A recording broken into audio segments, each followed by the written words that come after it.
Eu não pretendo me estender demasiadamente, inclusive eu queria agradecer ao Lama Santa, porque ele é um homem muito corajoso.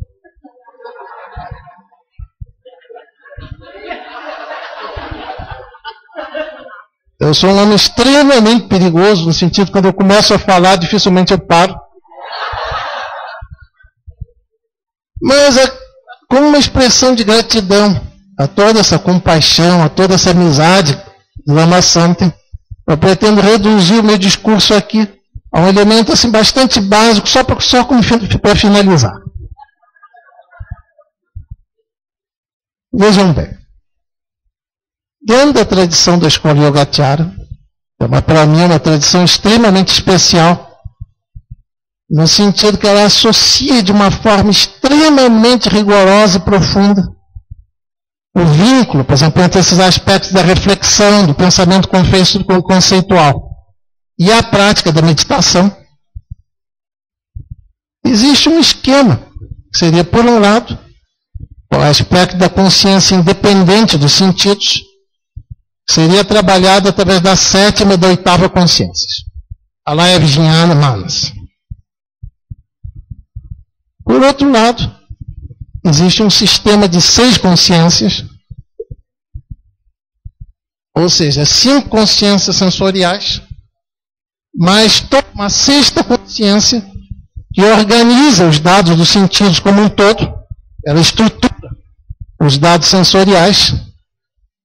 E nós, geralmente, quando nos dedicamos ao estudo do Yogacara, nós temos uma tendência extremamente equivocada a considerar a 7ª e 8ª consciências como sendo profundas, como sendo indispensáveis ao caminho, e as 6 consciências, ou a 6ª consciência, como algo relativamente superficial e irrelevante. Bom, só para resumir. Dentro da compreensão do Yogacara expressa por Xuanzang, existem 2 tipos de kleshas, ou de fatores de continuidade do samsara. Primeiro tipo seriam os fatores, os kleshas derivados da falsa discriminação.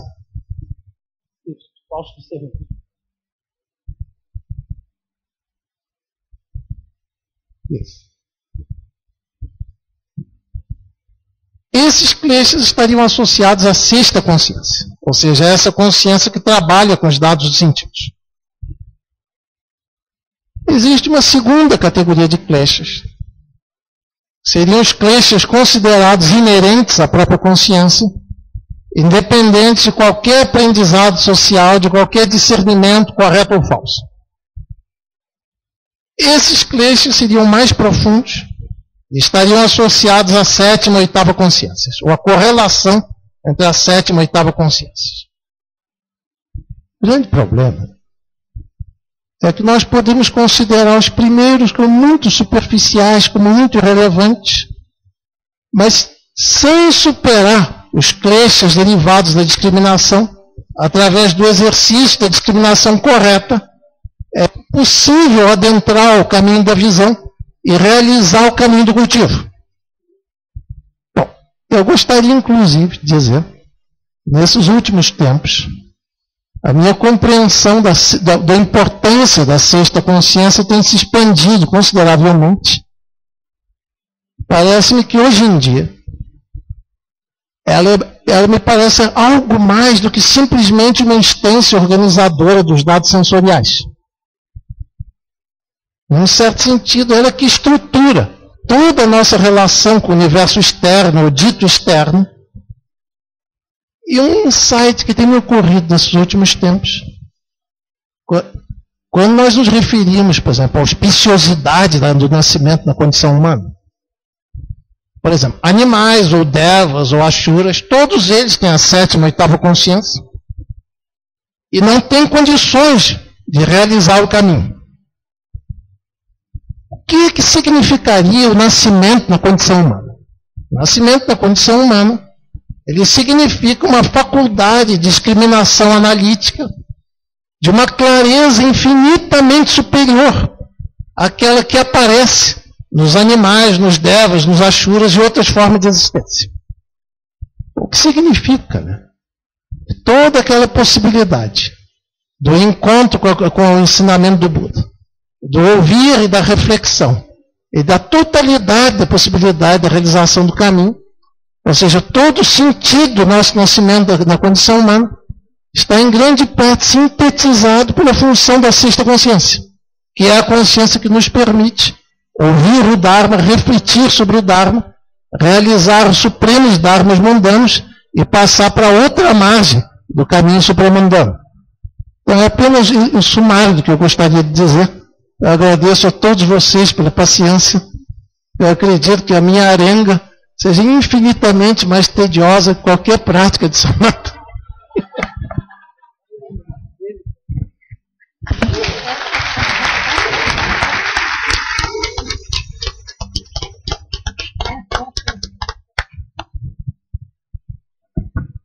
Bom, eu imaginei assim que passaria agora para o Lama Gelek. A gente vem vindo assim, aí o Alan fala ao final. Bem?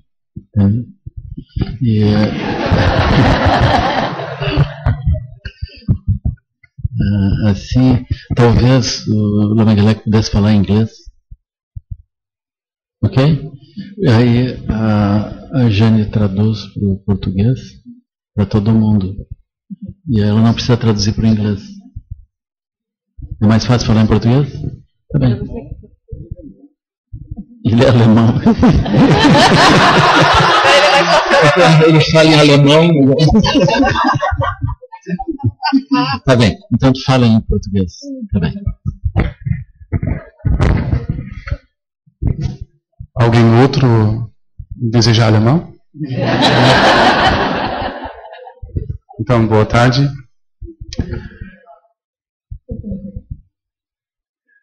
Então, eu acho que não posso juntar muito, não posso dizer muito sobre isso. E também não quero dizer muito linhagem, assim, muitas sobre as obras. Um pouco mais o que eu estou sentindo. Nossos professores foram para o Brasil convidados para ensinar a primeira vez em 90, 92, acho que 92. Depois parou e nós fomos convidados em 2005. E como uma vez eu já fui para o Brasil, eles me pediram de ir junto. Eu era ainda novo depois do tempo do retiro, aprendendo um pouco como ensinar. Então, uma atividade desenvolveu, está se desenvolvendo ainda mais. Agora, desde 2 anos, eu estou mesmo no Brasil, como professor residente, não sei. Depois desse 2005 até agora, para mim é um tempo de refletir um pouco. Tinha tantas viagens, tantos ensinamentos, tantas conversas, para ver um pouco o que é realmente importante. O que me marcou foi o ano passado, um grupo falou, não, vamos fazer um retiro, a gente quer Vipassana. Então, eu, um tutor que me ensinou, que me orientou no retiro, um professor com muito mais experiência, a gente foi, pegando os textos clássicos para passar Vipassana. O curso começou, e depois de um tempo eu peguei um pedaço para explicar, e eu vi não funcionou, travou. Então eu passei o texto para ele tentou, e travou. Então nós olhamos e não deu certo. Então a gente voltou no texto, nós chegamos no Shamatha, no início do Shamatha, e lá estava funcionando. E depois do curso ninguém percebeu. Que na verdade a gente tinha que voltar para Shamatha. Então, estou rápido? Durante essas viagens, quando nós começamos, a gente não tentou de abrir um espaço para uma nova linhagem, de fazer mais um sede, mais um centro, ainda mais importante que o outro. A nossa motivação era de ajudar de ensinar, passar os métodos do Dharma para quem quer se liberar. E logo a gente encontrou com a Lama Patna. Eu encontrei com a Nizamba, com a Monja Ishin. Então, eu gosto muito do que está acontecendo aqui, porque aqui não há muita importância linhagem, meu mestre, a minha obra, essas coisas assim. Eu percebo muito foco em o que é importante, shamatha, não é alila. E também de ver como nós aqui no Brasil podemos praticar Dhamma. Então eu achei muito adequado a obra do Lama Patna, e eu já estava bastante tempo curioso de ver pessoalmente o trabalho do professor Alan. Então eu estou muito feliz de receber isso junto com vocês, nesse ambiente agradável não só porque tem pinturas legais, comida gostosa. Eu gosto muito do ambiente, quando todo mundo se trata de um jeito muito humano, que todo mundo presta atenção. Até o pessoal tentou de não roncar, para não quebrar a lucidez do sono dos outros. Então, é isso, a minha reavaliação é focar e aprender melhor como passar shamatha, praticar. Para mim, também mais shamatha. Eu agradeço o trabalho, o ensinamento do Alan Wallace, por essa inspiração. Eu agradeço vocês de fazer esse caminho junto aqui, os outros professores também, por essa abertura, de fazer isso de um jeito familiar. Então, eu pego toda essa inspiração comigo, vou tentar de passar isso. Muito obrigado.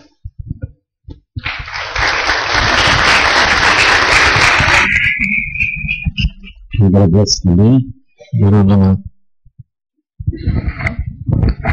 Ok.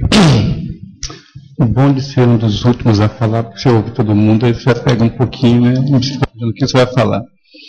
Mas muitos aqui já me conhecem, né?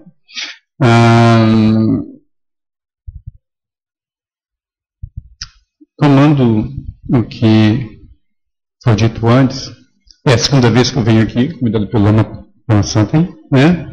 E a grande coisa da primeira vez foi a primeira vez das relíquias do Buda, não é? Um evento excepcional, que eu acho que foi as próprias relíquias do Buda que fez o SEB explodir, não é? Porque antes eram 30 pessoas morando aqui, 25, né? Hoje está muito mais que o dobro. E as atividades são muito maiores. O Lama está com muito mais centros.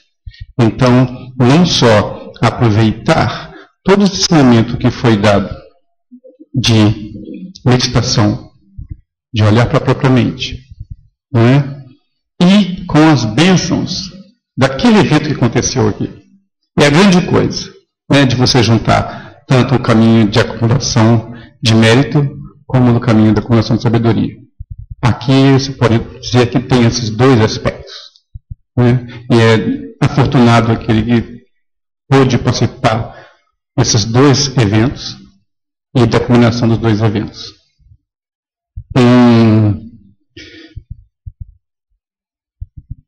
A Nizamba falou que eu vi por centro dela, quem quiser conhecer, não vai encontrar nada, só pedras, né? E mato é muito bom. Quando eu saí do meu retiro de 3 anos, o meu professor Khenpo Kata me contou, falou que, ok, você pode ir, você pode aceitar estudantes, treiná-los, se aparecer algum, né?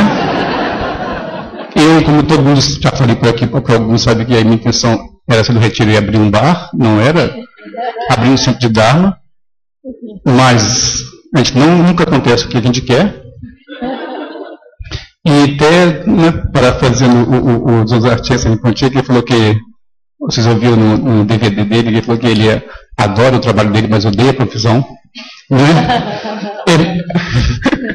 É muito bom estar sempre no meio do Dharma, falando sobre o Dharma, ouvindo o Dharma. Por exemplo, a segunda vez que eu me encontrei com o professor Joaquim Monteiro, e quando ele fala, é como um néctar para os meus ouvidos. Eu fico totalmente deleitado quando alguém pode falar o dia todo. Porque quando eu comecei a praticar, a ênfase minha era só na prática. Só na prática.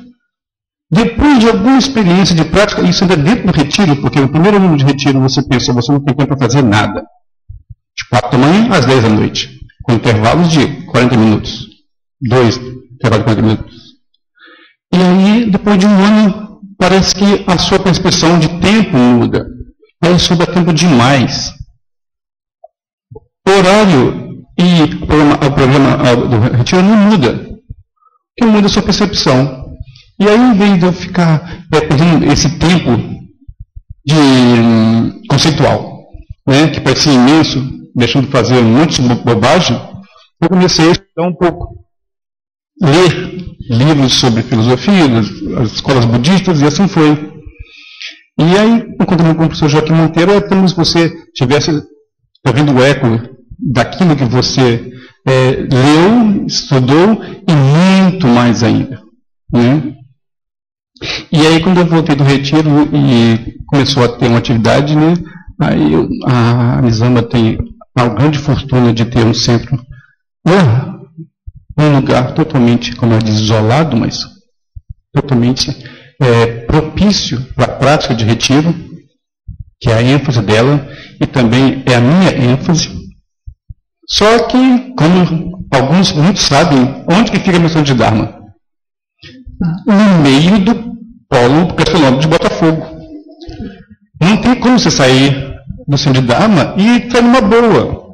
Você tem um plebeu ali, tem tileza lá, tem a Cobal do Maitá, acabou, não tem como. Tem que ter muita mente focada. E então, outra coisa que eu estou muito grato aqui, hoje, esses dias todos, com o professor Alan Wallace, é porque, na verdade, eu nunca tive ensinamento de chamata desse tipo, comum, porque dentro do Mahamudra, ele é um pouco diferente. Né? Ele chama de chamata incomum do Mahamudra, que o modo que se faz, não tem os 9 estágios. Então, sempre que falavam comigo sobre chamata, eu falei, eu não posso falar sobre isso nesse aspecto, porque eu nunca recebi ensinamento, nunca pratiquei dessa forma. Né? E eu sempre curioso para saber como que era que isso se desenvolvia. Né? E mais ainda, sendo isso inserindo dentro, né, da visão de um texto de Dzogchen. Acho que foi uma mescla perfeita, que a gente pode ter um tempo bem grande pela frente até o professor voltar, para poder digerir isso, né, colocar isso na nossa cabeça e de uma forma que podemos encaixar isso e treinar isso. Né, para que quando ele retornar aqui, para todo mundo já prontinho. Né, para dar continuidade. E aí, mesmo com alegria e agradecendo ao professor Alan Wallace por tudo isso, né, e que com os votos auspiciosos de que tudo ocorra de uma forma cada vez melhor e melhor e melhor, que vocês possam se desenvolver melhor ainda, né, e que as atividades do Lama Santem possam, né, cobrir praticamente essa quase, não tem no Acre, né? Tem algum SEB no Acre?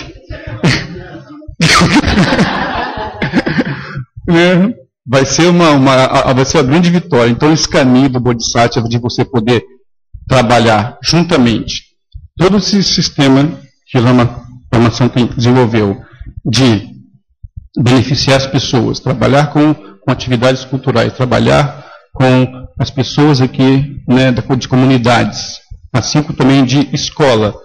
Isso é uma coisa que é, digamos, inusitada e muito preciosa. Ele está nada mais que preparando os praticantes do futuro, que com certeza não serão como nós, serão muito melhores. Nós já pegamos o barco andando, tentando subir no barco, cheio de coisas, cheio de pretensões, cheio de orgulho, por não termos nada, realizado nada. E assim, eu acho que é a grande... Né? E com tudo isso, com a bênção de Adorno Rinpoche, com certeza, né? Para ter isso tudo aqui. E é alegria, tá? Satisfação e agradecimento por tudo isso, para que isso continue sempre mais. Tá? Obrigado.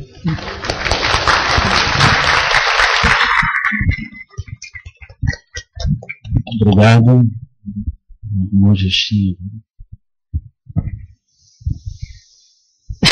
Japonês não.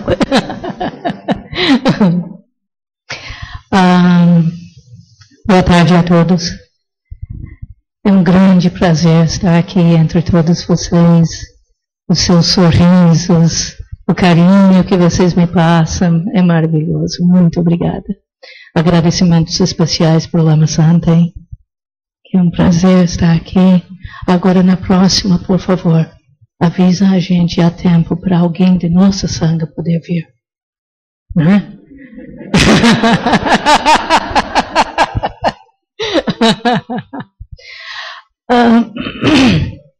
Para ajudar o que eu vou falar, fazer um pouquinho mais de sentido, eu vou falar um pouquinho da minha experiência, do meu treinamento.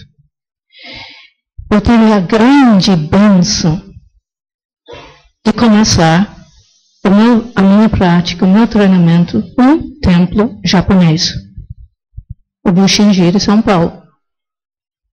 Com a Nonjo Koen, nós estávamos funcionando como um templo japonês, atendendo a comunidade japonesa, com equipe de monges, outros monges. Então, quer dizer, eu recebi o treinamento que eu teria recebido se eu tivesse começado o meu treinamento lá no Japão. Tem muitas coisas que na época eu não entendi. Porque, por exemplo, já era praticante Lego, havia recebido o Raksu, esse mini manto de Buda, havia recebido o Raksu de postulante, então dos votos Legos, de praticante Lego. Aí, finalmente chegou o dia que eu recebi a ordenação monástica e me tornei noviça. Né? Porque a nossa ordenação significa que viramos noviços, estudantes de monge, em primeira fase. Bom, aí que eu virei menos do que todos os praticantes legos. Eu virei capacho. Eu nem tinha direito de dar um pio, não falar nada, de explicar nada para ninguém. Era um constante, né? Oh, cala a boca. Então eu chamo isso a frase de cala a boca e limpa o chão. Mas ao mesmo tempo não podia, né, spaced out, que é uma frase perfeita em inglês, não podia simplesmente, né? Então, por exemplo, no horário de bate-papo, eu não podia falar, não podia me manifestar, mas eu tinha que prestar atenção em tudo. Né? Não entendi na época, né? Mas ainda bem, periodicamente o Nonjo Koen me falava, né? Tenha calma, a sua vez virá. Né? Aí o outro monge japonês, seja idiota, não mostra o que você sabe, não interessa o que você sabe. E eu lá, não entendo, por quê? Né? Bom, aí depois foi para o Japão, foi para o mosteiro. Também grande bênção de poder ir para o mosteiro feminino de Nagoya, onde a Aoyama Roshi, eu acho que talvez se vai considerar um dos melhores, dos mais eminentes monjas de toda a história do Japão, possivelmente. Existe uma categoria de Roshi, que ela é a primeira monja a ser eleita para essa categoria. Né? E eu lá não falava japonês. Então, de novo, nem dava para eu me manifestar, e nem para perguntar, né? E de novo vai tudo pela antena, pelos ouvidos. Aí que eu vou descobrindo que sim, dá para formar relacionamentos sem palavras, só trabalhando juntos, lado a lado. Né? Então, eu treinei nesse mosteiro durante 4 anos. E lá eu fiquei sabendo que nós temos as práticas de meditação, nós temos as práticas do SAMU, nós temos as práticas de cerimonial, nós temos todas as práticas da forma, né, porque o Zen tem um lado muito certinho, do jeitinho que você vai fazer o gachô e tudo mais, né? E nós temos também, eu posso chamar a prática do relacionamento com os colegas, né? Nós tivemos aulas inclusive teóricas, estudamos, tínhamos que escrever relatórios e recebemos boletim com notas. Ainda bem, as minhas notas até que não eram mais. Né? Mas, então, quer dizer, esses mitos ocidentais, é muito comum, que o Zen é só meditação, está totalmente furado. Bom, também tive a oportunidade de visitar, pernoitar, passar 3 dias, passar 10 dias em vários templos japoneses. Então deu para ter uma experiência rica, muito gostoso, do que é a prática do Soto Zen no Japão.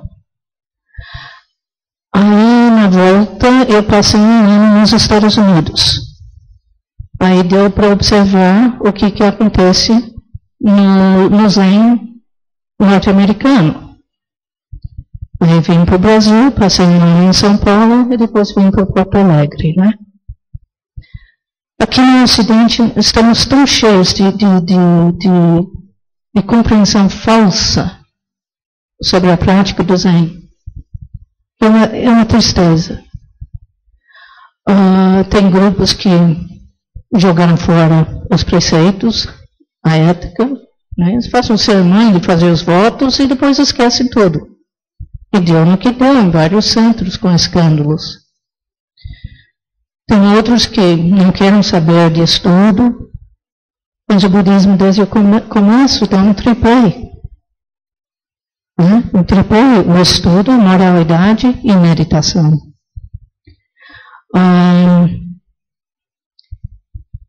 Mas ainda, por falta de material, por falta de ter professor, vamos dizer, residente com quem se tem contato direto, mais ainda, mais confusão. Porque no Japão, temos mosteiros, estamos em convivência direta. O Zen, como o Aung San me descreveu, eu vou comparar com o método tibetano. O método tibetano gradual, uma régua, com começo e ponto de chegada, e com todas as marcações, de 1 centímetro, 2 centímetros, 3 centímetros, 4 centímetros, né, os estágios da prática. O Zen é um método completo. Então, né, a regra surpreendentemente semelhante, só que não tem marcação nenhuma. Então, o que faz... o Tokuda Sensei que dizia isto, né? Então, o que acontece? Aí, muitas vezes, por falta de orientação melhor, e o problema não é a adaptação para a mente ocidental. Esse não é o problema, porque o coração humano é mesmo no mundo inteiro. Então, o problema não é o problema de adaptação para a mentalidade ocidental. Eu acho que a grande dificuldade é a adaptação de um método que funciona dentro do mosteiro para um método que possa funcionar com praticantes leigos que estão vindo e indo embora. Para mim, tem praticante que considera o nosso zazen ficar sentado, ouvindo, né? Desperto, ouvindo os pássaros cantando, os carros passando, sentindo a brisa. E depois quer me dizer que isso é Shikantaza. Outros têm que o ditado do mestre Dogen é de deixar cair o corpo e mente Eles expressam como largar corpo e mente. Né? Relaxei. Então, como corrigir essas coisas? Então, vem sendo o meu desafio. Como manter a tradição, a nossa tradição Zen, mas acrescentando o que for necessário para evitar que as pessoas percam o caminho tão facilmente, caem nessas más interpretações. Então, para mim, tanto o ano passado quanto este ano, tem sido mais um prazer. Você não imagina. Porque, literalmente, eu estou ouvindo o nosso mestre Dogen falando em outras palavras. Em palavras menos poéticos, né? Porque ler o mestre Dogen é uma viagem. Ler histórias Zen, né? Também é uma viagem. Mas o nosso treinamento no Zen funciona mais intuitivamente, porque mesmo as aulas, né, está estudando o mestre Dogen, está estudando os koans, coisas assim, ainda está mais forçando, acordando a intuição. Né? Mas está tudo ali. Mas não organizado, numa sequência 1, 2, 3, 4, 5, 6, 7. Né? Aí eu chego, eu estou vendo essas dificuldades, aí eu começo a falar, mas eu estou falando com um praticante leigo que já pratica 30, 40 anos. Ele olha para mim, quem é você para falar alguma coisa? Né? Porque ele já leu não sei quantos livros. Né? Então, para mim, de repente, né? Estou lendo, nhãs, no nosso sangue, os nhãs acabam tendo a função de armadilhas, onde as pessoas acabam se perdendo na prática. Eles entram numa fase paranoico, estou com bronco, fulano está me achando uma louca, então eu não quero vir mais. Entendeu? Então a gente falando, não, mas cuidado, isso é um estágio da sua prática, isso é uma armadilha, cuidado, não desiste. E eles olham para mim, mas quem é você para falar? Com que autoridade? Onde está? Me deram razão. Me deram razão. Eu começo a me sentir menos sozinha nessa batalha. Né? Porque mais ainda, aqui no Brasil, nem temos o mestre Dogen traduzido direito. Então, a coisa mais complicada ainda, né? Então, eu estou cultivando a esperança de que possamos trabalhar juntos, de que possamos investigar cada vez mais as semelhanças de nossas tradições, enquanto mantendo as nossas diferenças. Eu estou rezando muito porque a nossa sangue é nova, é pequeno, que de repente vocês possam ter uma força para a gente apanhar um pouco menos no processo, né? Eu não ter que passar por tudo que você passou. Eu não vivo tanto. Né? Mas realmente, né, a beleza para mim realmente é de ver quantas semelhanças, com todas as diferenças de estilo, de método, de maneira de transmitir os ensinamentos, detalhes na maneira de praticar os ensinamentos. Como estamos aqui no Brasil, em lugar de criando brigas sectárias, estamos criando uma sangha que valoriza as personalidades tão diferentes. Então, muito obrigada e tudo de bom para vocês.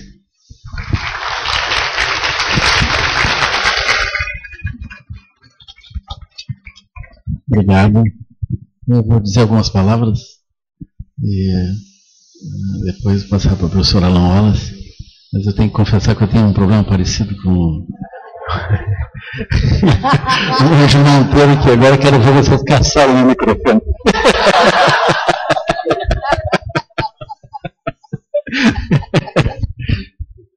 Não, vou deixar. Assim. Mas eu diria assim que um exemplo importante do Buda é o fato de que o Buda se ocupava das pessoas, ou seja, ele tentava ajudar as pessoas, né? Eu acho que o ponto principal é nós olharmos as pessoas e tentarmos ajudar as pessoas no ponto onde elas estejam. Eu diria que isso é essencialmente Chenrezig. E Chenrezig, enfim, é todos os Budas. Então, se a gente quiser andar dentro desse movimento todo, é necessário que a gente olhe para as pessoas e veja como ajudá-los, né? Por outro lado, é necessário que a gente preserve todas as tradições intactas para que a gente tenha substâncias ativas, fármacos, que a gente, perfeitos, estudados com aquilo tudo, para que a gente possa utilizar esses fármacos dentro desse processo amplo. Assim. É natural que nesses 25, 26 séculos desde o Buda, as coisas mudaram um bocado, né? Vamos dizer assim, agora nós temos ciência, não havia, né? Nós temos ciência experimental, nós temos... É difícil, assim, é uma vastidão de outras circunstâncias diferentes da época do Buda, né? No caso dos tibetanos, eu também diria assim, ainda que sempre houvesse uma permeabilidade com outras tradições, uma permeabilidade histórica com outras tradições, essa permeabilidade é muito menor do que no tempo de agora. Então a gente precisa entender que hoje as pessoas, elas recebem todas as influências de todos os tipos de movimento. Então quando o Dharma se oferece, ele não é mais um Dharma misturado com a própria cultura. Ele é um Dharma que ele não está sozinho naquela cultura. Ele não encontra uma forma única naquela cultura. É um Dharma que se oferece junto com outras expressões do Dharma e com outras expressões religiosas, outras expressões filosóficas. E a tradição religiosa, ela não é mais uma política do rei ou do imperador, é uma política de Estado.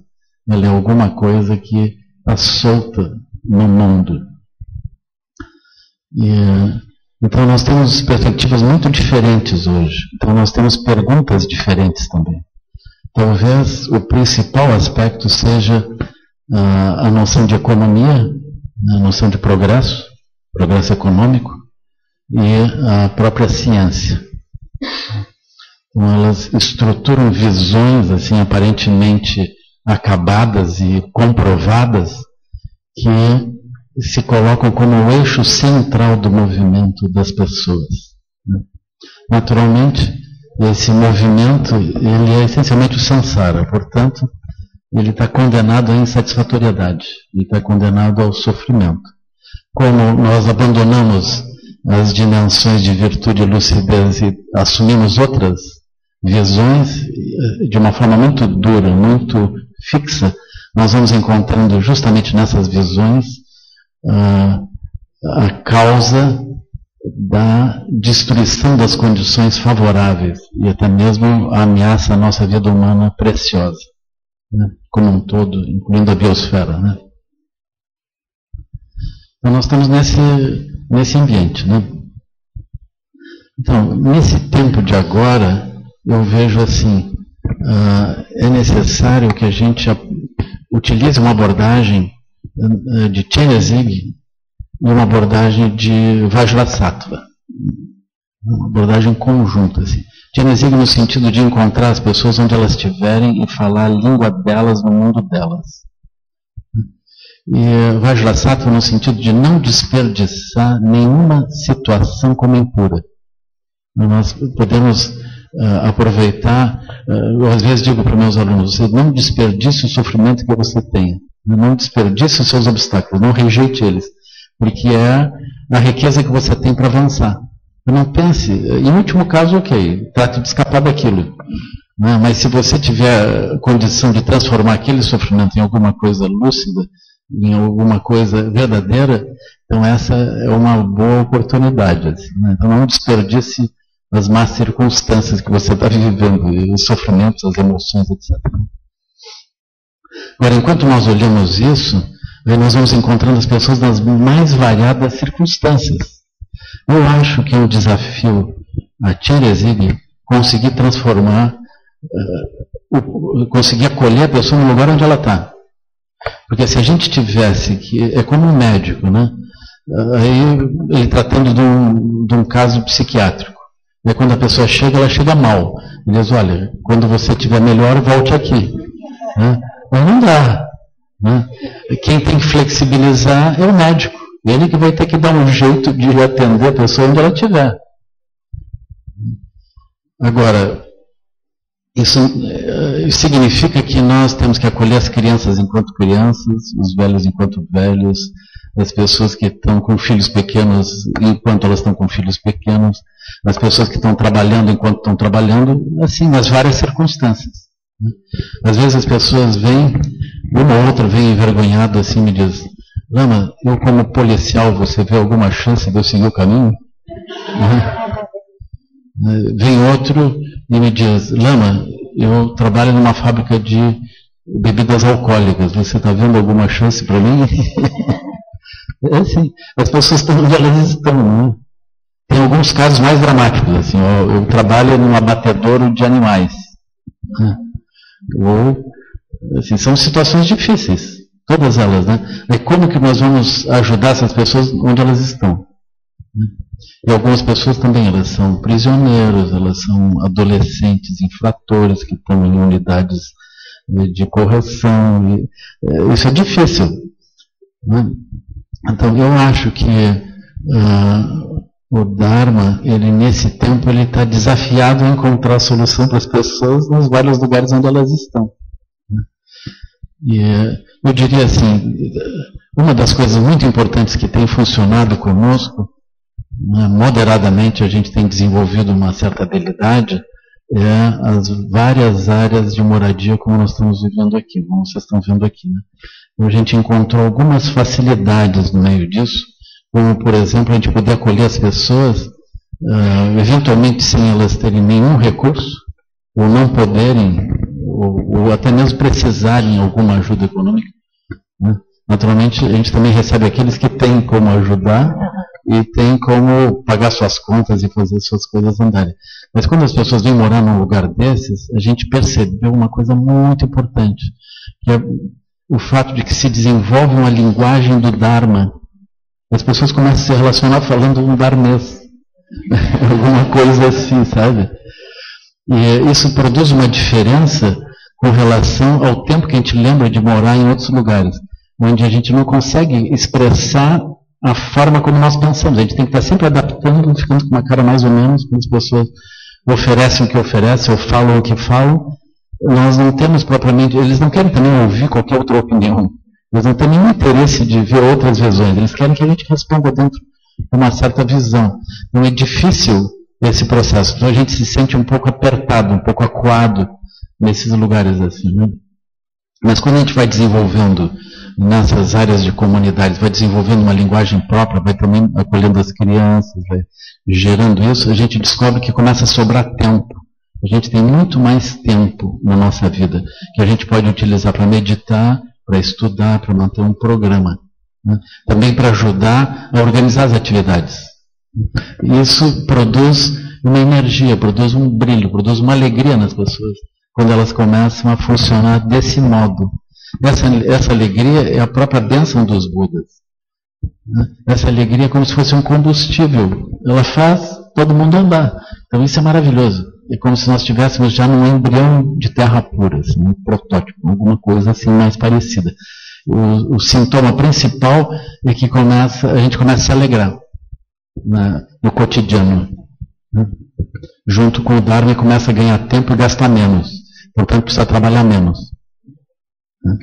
Às vezes eu desafio as pessoas que estão muito ricas em outros lugares, às vezes elas aparentam assim, bom, eu tenho tais coisas, eu posso comprar isso ou aquilo. Aí eu brinco com eles. Se você for realmente rico, você podia comprar pelo menos 2/3 da sua vida só para usar. Aí usar como? Meditando, estudando, fazendo alguma coisa útil. Né? Na verdade, você gasta a sua vida inteira. Mas se você é rico, compra a sua vida. Né? É assim. Então, nesse ponto, é como se fosse o que nós estamos fazendo. Sabe, mais ou menos, toma isso. Né? Eu acho que seria muito interessante a gente também tomar a perspectiva de uma sanga. Isso não é uma coisa muito fácil, mas é a verdade. Vamos olhar as coisas como são. Né? As sangas não são de diferentes grupos, as sangas são as sangas. Isso. O que nós estamos fazendo? Diferentes professores cuidando das mesmas sangas. Né? Todo mundo olhando, ouvindo aqui e ali as diferentes perspectivas e equilibrando o ensinamento de um lado com o ensinamento do outro lado. E aí nós vamos indo. Isso é o que tem acontecido. Então, muito importante é que cada um consiga oferecer de forma nítida a sua melhor qualidade para essa sanga. Através dos eventos, através dos retiros, dos ensinamentos, eles consigam oferecer isso. Eu tenho um sonho que a gente consiga ultrapassar o obstáculo do sectarismo. Que a gente consiga ultrapassar isso. Não é muito fácil, por uma série de razões. Não é fácil. A gente vai observar, por exemplo, historicamente, isso não é um legado das gerações que nos antecederam. Não é. Por quê? Porque o sectarismo está presente.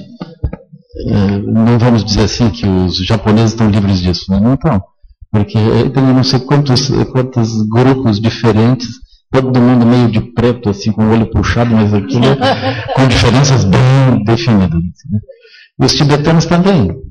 Também não é. A gente podia pensar o Dharma no Ocidente, dos tibetanos, aí sim, é um Dharma todo unido. Também não é. A professora Lia diz que ela até diz assim que as 4 linhagens tibetanas, elas agora estão mais unidas, em função de tudo que tem acontecido. Né? Mas isso não é a história. Mesmo, né? Hoje a gente pode dizer que nós temos ainda a linhagem do bom. Né? Que é uma coisa extraordinária que a gente esteja pensando em 5 linhagens, como Sua Santidade Dalai Lama traz. Ele traz o mestre das 5 linhagens. E oferece e protege esses ensinamentos todos. Né? Eu acho isso realmente alguma coisa maravilhosa. Mas mesmo esse esforço, ele não é um esforço muito fácil. Aqui no Brasil, nós estamos engatinhando, nós estamos começando. É maravilhoso se a gente pudesse ultrapassar esses obstáculos. Eu tenho algumas ideias sobre isso. Né? Uma delas é assim, a gente deveria desenvolver, quer dizer, unilateralmente nós vamos fazendo isso aqui no SEB, a gente vai fazer isso. Né? Porque eu acredito que a gente não vai conseguir fazer através de um acordo. A gente vai fazendo. Né? Então, eu acho que a gente precisaria de um eixo que a gente progressivamente fosse encontrando, que fosse um eixo comum do que significa progresso no caminho. E depois a gente consegue trazer os diferentes professores e eles vão dando pedaços, eles vão tornando mais claros os pedaços dentro disso, mas todos se sentem trabalhando dentro da mesma árvore, dentro da mesma estrutura que é livre, que não é de ninguém. Essa estrutura não é que seja de alguém, de algum grupo. Mas a gente progressivamente vai convergindo por uma noção de blocos, né? Como se fosse um mapa mental. Né? Nós temos esse bloco, depois aquele outro bloco, depois outro bloco. E cada bloco nós vamos elucidando melhor, e aí nós vamos agregando, como se fosse Wikipedia. Assim, né? Todo mundo vai contribuindo um pouquinho naquilo, aí vai surgindo um bloco que ele vai se desdobrando, ele vai crescendo, ele vai se desenvolvendo através das múltiplas inteligências. Né? Especialmente através do benefício que isso possa também sendo trazido para as pessoas. Eu diria que esse é o ponto principal. E não tanto a fonte escritural, ou a fonte da própria prática. Né? essas fontes, elas são como os princípios médicos que a gente tem guardado, que a gente vai utilizando e vai montando isso tudo. A gente vai mantendo essas práticas perfeitas dentro das várias tradições. Mas, de algum modo, nós vamos encontrar um meio de pensar em conjunto, que é a partir de uma estrutura dessa. Por exemplo, o professor Alan Wallace veio aqui e falou sobre shamatha. Eu estou deliciado, assim, né? Eu não sei se todo mundo tem compreensão do tamanho disso que ele está nos trazendo, né? Isso é alguma coisa muito maravilhosa, né? A mim, eu tenho vontade de fazer prostrações para o Guru Rinpoche, assim, um bom tempo, né? Por quê? Porque, essencialmente, nós estamos ouvindo os ensinamentos do John Limpa. Esses ensinamentos não só são muito raros, como, de modo geral, são fechados. Então, complicado ouvir sobre isso. Complicado ouvir sobre isso com tamanho e detalhe. E vindo de uma forma assim, muito curta, né? Porque Dudjom Limpa, Dudjom Rinpoche, Chagdo Rinpoche, Gyatro Rinpoche, está aqui. Sr. Alan Wallace está trazendo para nós aqui. Nós estamos ouvindo isso em português. Esses textos estão sendo traduzidos. Nós estamos entendendo isso dentro da nossa cultura. É maravilhoso. Aí quando nós olhamos esse detalhamento da prática de shamatha, ou shamatha, assim, traduzindo para o português, shamatha. Aí quando nós ouvimos esse detalhamento, eu perguntaria, isso é de que linhagem? Nós vamos limitar isso a uma linhagem, ou nós podemos considerar que isso é patrimônio da humanidade? Então é melhor a gente olhar isso como patrimônio da humanidade, isso não pertence a ninguém. É assim. Então eu acredito que esse mapa mental do caminho, ele é alguma coisa de domínio público, muito mais para a Wikipedia do que para copyright. Então nós estamos avançando dentro dessa visão, assim. A gente precisa se assenhorar, tomar isso como um patrimônio da nossa cultura. Então a gente vai estudando, vai avançando desse modo. Agora, shamatha é um pedaço, traduzindo, shamatha, né? Esse é um pedaço dentro desse caminho maravilhoso até a natureza primordial. Isso tudo ainda é um pedaço, porque isso é para quem consegue praticar shamatha. Quem pode começar por aí. Na verdade, nós temos não só que ajudar que isso aconteça para cima, como enraizar para baixo. Ou seja, conseguir pegar as pessoas onde estão, do jeito que tiverem, e ir ajudando elas a convergir em direção a esse tronco, né? É assim. Então, em geral, eu acredito que essa seria talvez uma proposta assim, para a gente avançar. Eu tenho a sensação que eu gostaria de conhecer as joias que cada um tem para conseguir agregar nessa árvore essas joias, de tal modo que as diferentes pessoas, diferentes professores possam trazer essas joias para enriquecer essa sanga, que é uma única sanga aqui, um único grupo. Né? Assim. Agora, com respeito a shamatha especificamente, né? Eu vou agora só falar mais meia hora, eu já encerro aqui. Né? Eu não vou fazer como o professor Joaquim, que falou pouco.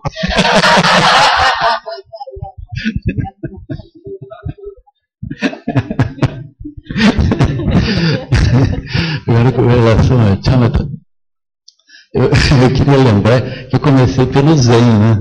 Na verdade, eu comecei pela yoga. Aí, na época que eu comecei a fazer zazen, eu considerava que os japoneses são mais ou menos. Eles usam almofada. Almofada. O praticante mesmo não vai usar almofada, vamos pensar isso. Mas o praticante, ele senta lá e pronto. Né? Aí, depois, eu ensinado pela dor nas costas, eu entendi. Eu entendi que a almofada tem essas vantagens, né? Mas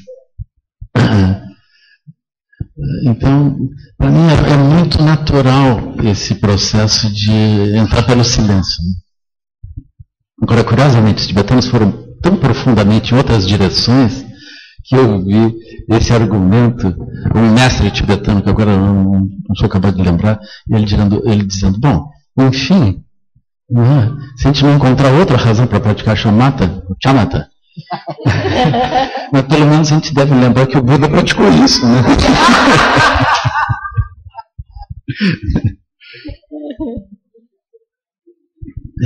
Enfim, né? Porque às vezes essa posição dentro do universo tibetano ela se torna minoritária. A gente vai fazer muitas diferentes coisas e não vai praticar chamata, não vai colocar ênfase nisso, né? É assim. Agora, então, eu segui por dentro do Zen esse período, né? Mas também, hoje, na verdade, eu fiquei sabendo que eu não estava tão mal Zen, né? Porque na época que eu praticava Zen, é como se o Zen fosse realmente apenas sentar no sentido de manter a posição, né? Ainda que inseparável do Buda e de todos os seres, praticando a própria iluminação, lúcida. Eu sempre olhava esse apenas do sentar como a parte mais difícil. Sentar tudo bem, mas apenas sentar, a gente está construindo coisas, cansaço, e tem as várias artificialidades, não, apenas me pareceu um desafio realmente. Mas aí nós estudávamos, a gente estudava os sutras. É que nem sempre era bem visto. Então o Sebe começou assim, fazendo zazen e estudando. Então, estudando os vários sutras, Lankavatara Sutra, Surangama Sutra, naturalmente o Prajnaparamita, e o Sutra do Diamante, etc. Nós íamos estudando isso e tentando transformar isso em alguma coisa que fazia sentido dentro da nossa vida. Então, a gente seguiu assim. E no meio desse processo, lá no início dos anos 90, a gente estava estudando Dzogchen, Longchenpa. Por quê? Porque o tempo é muito parecido, é muito profundo. Ou seja, nós vamos olhando a própria mente. Então é interessante, a gente fazia retiros Zen e estudava textos do Longchenpa. E nesse tempo foi o tempo maravilhoso que amadureceu as condições e Chagdu Rinpoche veio para cá. Então isso foi maravilhoso, assim. Esse primeiro encontro com o Chagdu Rinpoche foi realmente extraordinário. Na verdade, eu já tinha conhecido alguns outros mestres, entre eles Trungshig Rinpoche, que realmente me impactou. Eu também sou a santidade do Dalai Lama, né? Trungshig Rinpoche. E aí houve esse impacto. A grande diferença que eu vi em relação aos japoneses, né, foi o fato de que a impressão que eu tenho ainda do japonês é o silêncio deles. Silêncio no sentido de não resposta. Né? A gente praticando, né, não vinha nenhum apoio, nada, nenhum sinal. Nem assim, vocês estão fazendo tudo errado. Nada, um silêncio. Assim. Silêncio. É um respeito, mas por outro lado nós sentimos aquilo com falta de compaixão, sem apoio, sem nenhuma instrução, nada, né? E mesmo depois da ordenação, que nós saímos daqui, 18 pessoas do SEB fomos receber os votos leigos, né, no Espírito Santo, e aí depois a gente também não teve sequência. Então aquilo foi assim, a gente não teve esse apoio, assim, né? Ainda assim, o Tokuda-san, ele nos inspirou pelo poder da prática dele, pelo poder da lucidez dele, à distância ele nos protegeu, ele realmente produziu uma grande inspiração, né? Assim. E eu tive a oportunidade também de receber Tokuda-san aqui, quando nós estamos começando as nossas obras, ele veio nos visitar.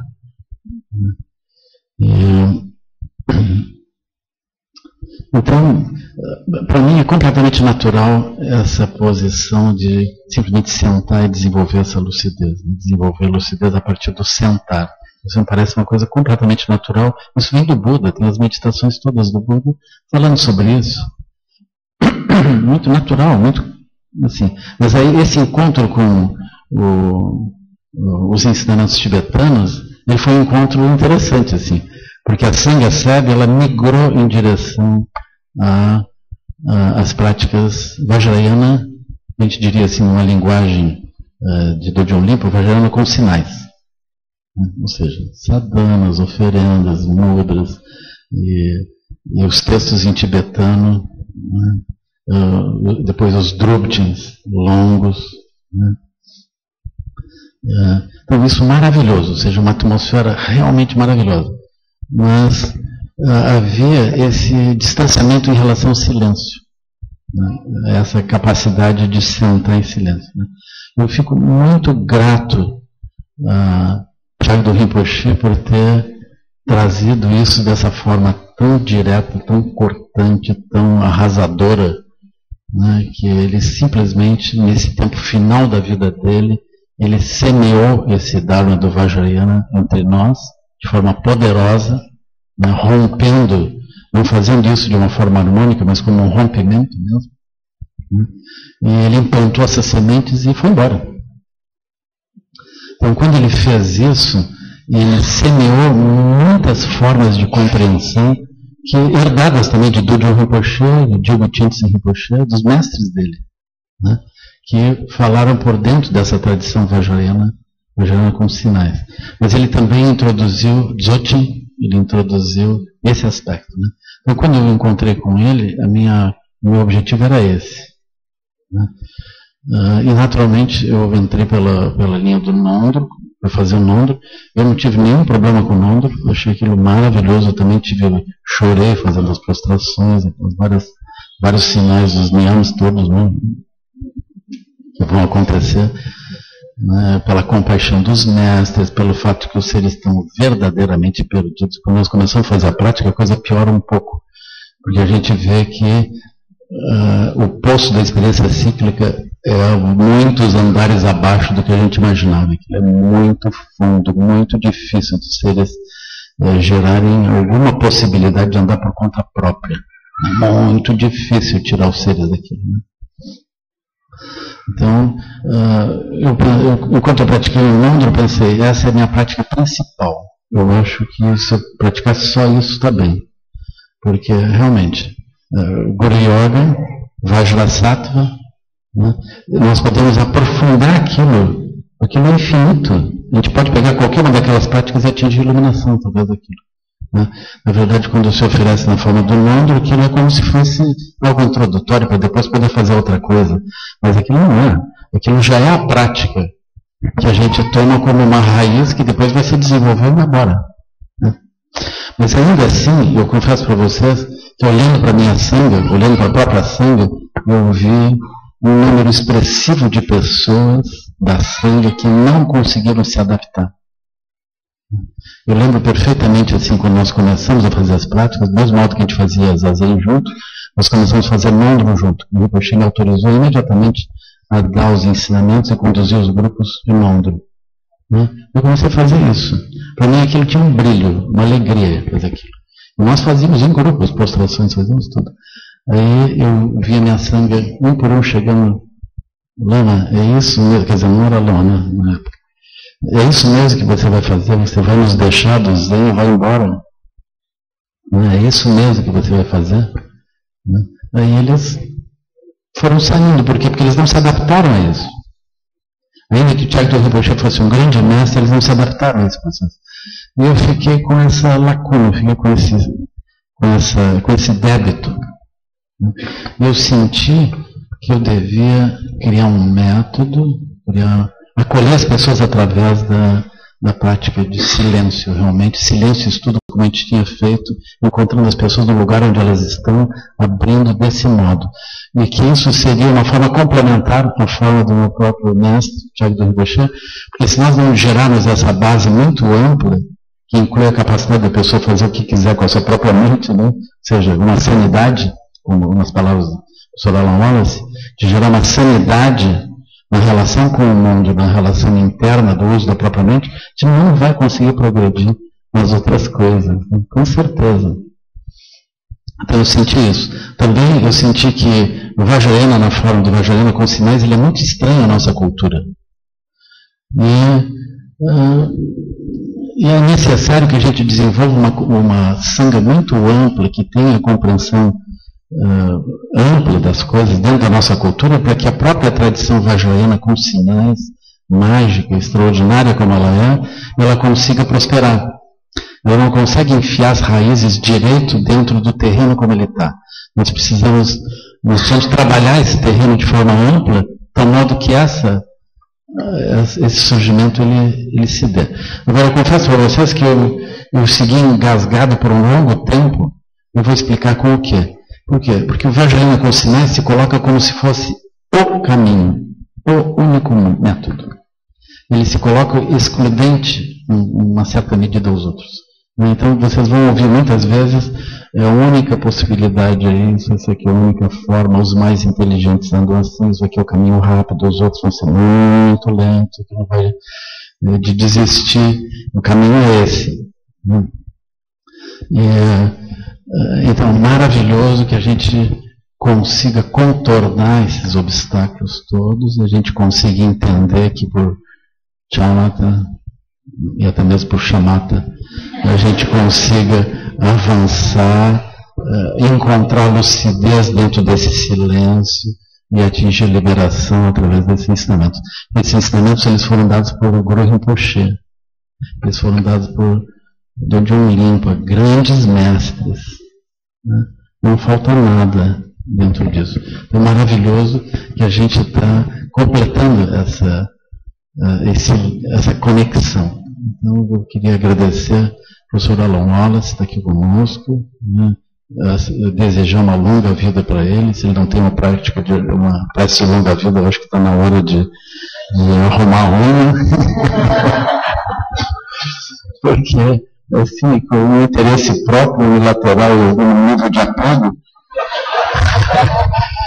a gente precisa dele para abrir essa porta, assim, para permitir essa transição completa, que a essência Vajra venha, que o Gyatro Rinpoche tenha uma longa vida ainda. Quer dizer, longa vida não basta a gente pedir, né? Tem uma vida longa a partir de agora ainda, né? Porque uma vida longa ele já tem, né? Que a gente consiga ter méritos, que a gente possa receber, ser vasos abertos, que consigam receber essas bênçãos, porque isso não é verdade, pessoal. A gente pode pensar, isso é apenas a nossa vida, mas não é. Isso é o que vai acontecer daqui para frente. Esses ensinamentos eles estão se transmitindo dos Himalaias, onde eles foram, no certo sentido, feridos, não vou dizer de morte, mas eles foram feridos. Eles estão se transferindo para outras regiões. Do mesmo modo que já veio da Índia para o Tibete, e já teve na Indonésia, e já teve em Orjan, o que hoje é Paquistão e Afeganistão, esses ensinamentos eles vão flutuando pelos lugares. Né? Então é maravilhoso que a gente tenha essa fonte assim perfeita, que isso esteja vindo desse modo, com essas bênçãos. Né? O nosso papel é esse, é praticar e gerar esses méritos para que a gente consiga seguir ouvindo os ensinamentos e avançando, né? E gerar uma harmonia da nossa sanga para que isso funcione melhor. Assim, né? É isso. Então, com isso, eu pediria também para o professor Alan Wallace que hoje, no momento que for possível, talvez amanhã de manhã, né, ele possa dizer algumas palavras sobre esse texto, que é a iluminação da sabedoria primordial, né, que é esse texto que eu considero maravilhoso, que aí é uma conexão kármica, né, sem dúvida, assim, kármica no bom sentido, né? Porque esse texto que a gente toma como um texto central, ele foi publicado em 95, eu estava olhando, ele foi traduzido, eu acho que no ano de 1990, pelo professor Alan Wallace, né, que é um ensinamento de Dodjom Rinpoche, que foi comentado por Gyatro Rinpoche, o mestre dele. Né? Aí ele traduz o texto central, foi publicado em 95, e alguém chegou na minha mão e entregou isso nessa época. Né? Assim, na época, eu aspirei, assim, conscientemente, oferecer isso para Morima Roshi. assim, de coração. Enquanto eu estava lendo aquilo, eu pensei, isso, Morya Maroshi tem que ver. E eu consegui passar para ele ainda. Eu passei para Morya Maroshi, e Morya Maroshi disse, agora eu sou tibetano. Aí ele pegou meu zen, pegou minha roupa, e assim, nós tivemos uma foto, ele enrolado no zen. Assim, foi a nossa despedida, né? Foi a Rambali, que era secretária de Chagdo Rinpoche. E o Gyatso Rinpoche visitou Chagdo Rinpoche no Redzenling, na Califórnia, né? Então tem uma foto deles lá juntos. Não sei se o professor Anuela esteve lá na época. Ele esteve lá na época quando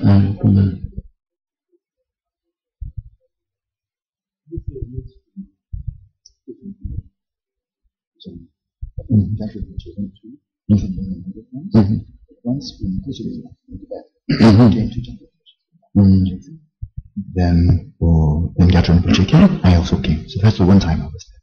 And I met Gyatso Rinpoche. Ele teve uma vez com Chagdo Rinpoche, com Kunzon Rinpa, foi com Gyatso Rinpoche para a Califórnia. E ele também estava junto dessa vez.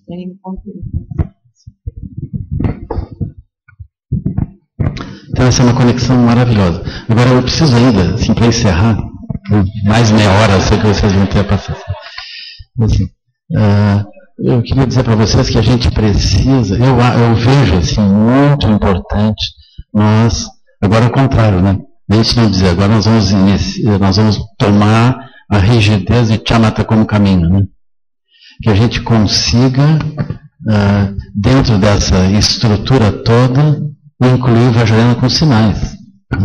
Eu confesso para vocês que eu acho que a Sangha ela tem amadurecido bastante e ela tem condição agora de avançar rápido e aproveitar o Vajrayana com sinais, as várias iniciações, as várias deidades, os vários mantras, várias visualizações de uma forma realmente proveitosa. Eu acho que isso, nós estamos nos aproximando desse tempo onde a gente pode aproveitar essa riqueza.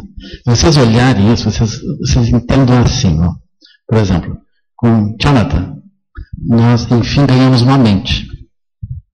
O que não é pouca coisa. Nós ganhamos uma mente que é espantosa, de modo espantoso, ela não precisa ser desligada para funcionar bem. Ela pode funcionar bem fora do samsara. Não é assim, quando nós ligamos a mente, o samsara sai funcionando. Não. Nós podemos ligar a mente e funcionar dimensões de sabedoria, como as várias mandalas e as várias sabedorias das várias deidades.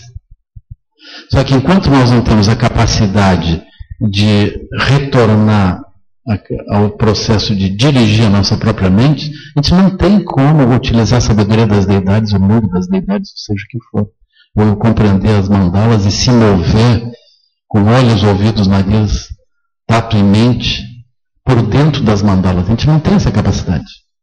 Aí o Vajrayana com sinais vai fazer isso. Ele vai nos ajudar a fazer isso. Então, desse modo, nós construímos as várias mandalas e podemos manter essas mandalas vivas e funcionando. Isso é muito útil. É muito maravilhoso que a gente possa fazer isso também. Né? A gente tem que lembrar que os vários mestres do passado, os vários tertons, que são emanações do próprio Guru Rinpoche, eles viram inteligências vivas, que são as inteligências dos Budas, das várias deidades. Isso é um patrimônio, isso é uma riqueza. Isso não é alguma coisa para simplesmente a gente descartar, pensar que não é o caso, não. Na verdade, nós também temos esse trabalho de resgatar as visões desses grandes mestres. Eles viram, por exemplo, vamos imaginar assim, a gente não está vendo Tirezig, no sentido de que a gente acolhe os seres nos vários lugares e ajuda eles a andar. Tirezig Kuan-Yin, né? Fazer uma concessão. Não, mas é inseparável. Avalokitesvara Kuan-Yin e Tirezig. Né? Agora, Tirezig está vivo ou não está? Ele está vivo, porque nós temos essa inteligência, a gente tem isso no coração, porque quando nós começamos a fazer isso, isso brilha, não brilha? É que o Lung da deidade, nós estamos aqui com esse Lung, ele é vivo, não é formal, ele é vivo. Além do mais, quando nós olhamos o mundo, como a Sua Santidade Dalai Lama nos ensina a olhar, vocês pensem, o mundo não está regido pela economia, ele está regido pela compaixão, ele já está regido pela compaixão. Então nós já estamos imersos numa mandala de Chelazig. Nós nos cuidamos amorosamente uns dos outros, isso é muito bom. E quando a gente não faz isso, dá tudo errado. Então, Samsara não progride. Né? Mas as várias mandalas, elas progridem, elas são vivas. Então, do mesmo modo que tem Chelazig, tem muitas diferentes inteligências búdicas, como os 5 Jnani Budas. Né? Não são inteligências comuns do Samsara, são inteligências amplas. Se a gente não tiver uma disciplina de mente, não consegue ver, muito menos usar. E muito menos usar com olhos, ouvidos, nariz, língua e tato e se movendo. Esse é o nosso desafio. Além do mais, é um desafio maravilhoso. Ele é colorido, ele é feliz. Então nós podemos fazer isso. Então, nesse sentido, na medida em que a gente recupera a capacidade de usar a mente, através desses métodos como Jonathan, a gente aprende a utilizar isso, nós podemos garimpar esses tesouros, nós podemos utilizar esses tesouros. Mas não tem separação entre esses ensinamentos. É como nós estamos aqui mencionando, não há costura entre esses tecidos. Esses tecidos, eles se fundem todos. Né? É assim. Então, ainda que entre as linhagens a gente possa encontrar diferenças e tudo, não há separação, não há barreira, não há obstáculo. Então, nessa geração que nós estamos vivendo, a gente podia se alegrar em ver isso, em seguir desse modo, assim, né? E incluir até os japoneses. Isso. Até o monge Monteiro, assim, que nunca meditou, ele não desfilou.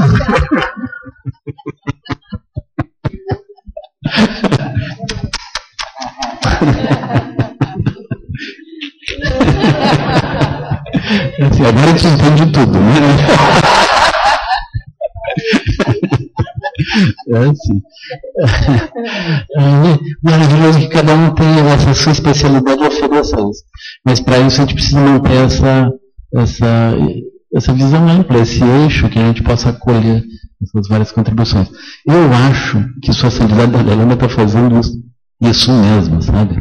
Quando eu vejo ele falando para os leigos e falando com as várias tradições religiosas, me parece que na visão dele, ele acredita que é possível a gente gerar alguma coisa onde as várias tradições também, não apenas budistas, possam desempenhar o seu papel e trazer a sua contribuição, e todo mundo está sorrindo, porque afinal nós somos uma única humanidade, né? Nós somos uma única sangha. É assim, é algo muito grande. As pessoas de outras tradições podem não pensar que são sangha budista, mas no fim.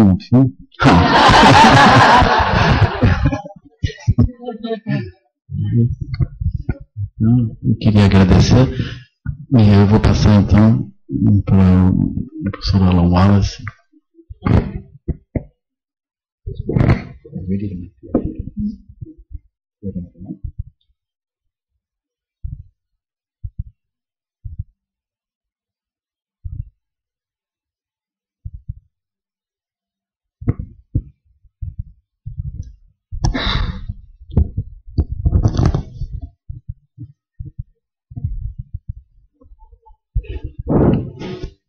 Some of my students who've attended many of my retreats or lectures, they now know me quite well. And whenever I say, I will be very brief, they all burst into laughter. Então, os alunos dele que costumam fazer retiros com ele ou assistir as conferências dele, quando ele diz que ele vai ser breve, eles já todos caem na risada já.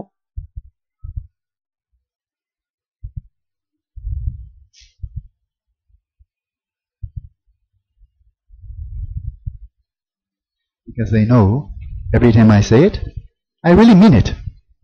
And every time I say it, it's never true. Porque eles sabem que o que ele fala, ele sempre quer dizer aquilo, mas tudo que ele fala também não é verdade, não é bem verdade. I will try once again. Mas ele vai tentar de novo, ser breve. It really was I say from my heart, really an honor to be with the Sangha, but also with Jews from all these different traditions. It's really a real honor for me. Para ele é realmente uma honra estar junto com toda a nossa Sangha, todas as Sanghas que estão aqui e com todos esses mestres que estão aqui também. In Tibet, in India, in the West also, it's very common that people following a certain lineage, they say, no, we have everything we need. So we don't need anything outside. So if we're Gulupa, we only listen to Gulupa Lamas. If we're Kagyupa, only Kagyupa. This is complete. Why do we need Gulupa? And likewise Nima. So people stay in their own place, and they really have no interest in going out and listening to some other teacher. Why do that? Então, no Tibete, na Índia e mesmo no Ocidente, as tradições têm a sensação de já terem tudo o que precisam. Então, as pessoas da linhagem Gelupa, eles só querem ouvir os lamas da Gelupa, achando que não vão aprender nada da linhagem Kagyu nem Nyingma. E assim a Kagyu também, a Nyingma também. Tem a sensação que não vão aprender nada diferente com as outras linhagens. The one major exception there is His Holiness Dalai Lama. When he teaches, people come from all different traditions, also all Buddhist traditions, Zen, Theravada. And it's for a very simple reason. He so deeply embodies compassion.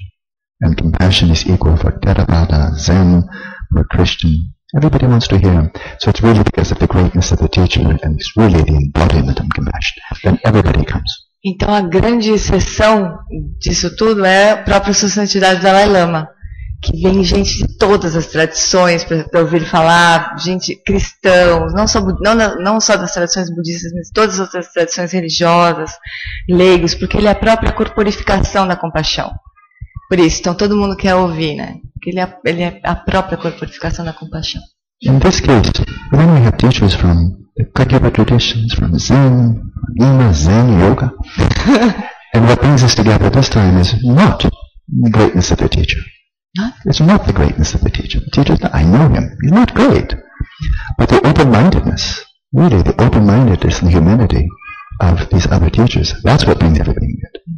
It's true. Então ele acha que quando acontece uma coisa como essa, a gente tem pessoas da linhagem Zen, Kagyu, Gelupa, Nyingma, todas as Yoga, o Lama anteriormente, não é por conta da grandiosidade dele, Alan Wallace, é pela abertura, pela mente aberta de todos esses mestres que isso é possível, por vocês todos terem a mente muito aberta que torna isso possível. And Lama Sangha has brought this all together. It's such a wonderful thing. E o Lama tem um jeito de colocar todo mundo junto de uma forma tão maravilhosa. So important, especially in this modern era, I believe. And one hint, or one indicator of this, is one of the epithets, one of the names of the Buddha, the labels of the Buddha, the great physician, the great physician. E ele acha isso maravilhoso. E ele queria lembrar que um dos epitetos dos nomes do Buda é o grande médico. This really is the spirit of the Buddha Dharma. Why did the Buddha leave Bodh Gaya and go to Sarnath? To heal, to alleviate suffering. It's so simple. That's the reason. Suffering and the causes of suffering. Esse é o verdadeiro espírito do budismo. Então, por que o Buda saiu de Bodh Gaya e foi para Sarnath? Para curar as pessoas. Então esse é o verdadeiro sentido do budismo, para aliviar o sofrimento e as causas do sofrimento. So all of the teachers here, we're all healers. We're trying to heal, to help others overcome, not just treat symptoms, but overcome suffering from its source. So fundamentally, we're not here to debate, to try to show who's smarter, who has the better tradition. If the medicine works, the medicine works. If the medicine doesn't work, it doesn't work. All we really care about, I think, is can we really help? That's most important. Then we have to be one family. Então todos eles que estão aqui, eles são todos curadores. Todos os mestres que estão aqui são curadores.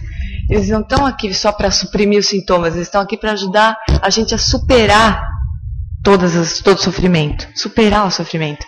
Então não tem nenhum sentido eles ficarem debatendo qual tradição é melhor, qual que não é. Se o remédio funciona, funciona. Se o remédio não funciona, não funciona. É para isso que eles estão aqui. And there are important and wonderful differences among the different traditions, and that's why we're not here to bring them all into Zenish, Kagyupa, Gelupa, into blender, and make one Dharma. That would be really too bad. So these differences are very helpful, just like there are different traditions of medicine, naturopathic and Ayurvedic and Zen, Japanese traditional Tibetan medicine, and traditional Japanese medicine, and so forth, all for the same purpose, each having different strengths, and then having the same purpose to heal. Também não é o caso de juntar todas essas tradições diferentes, misturar todas elas e tornar uma só. Não é o caso, porque as diferenças também são muito importantes, né? É como na medicina, a gente tem medicina tradicional, alopática, ayurvédica, tradicional chinesa, tradicional japonesa. A gente vai transformar tudo numa medicina só.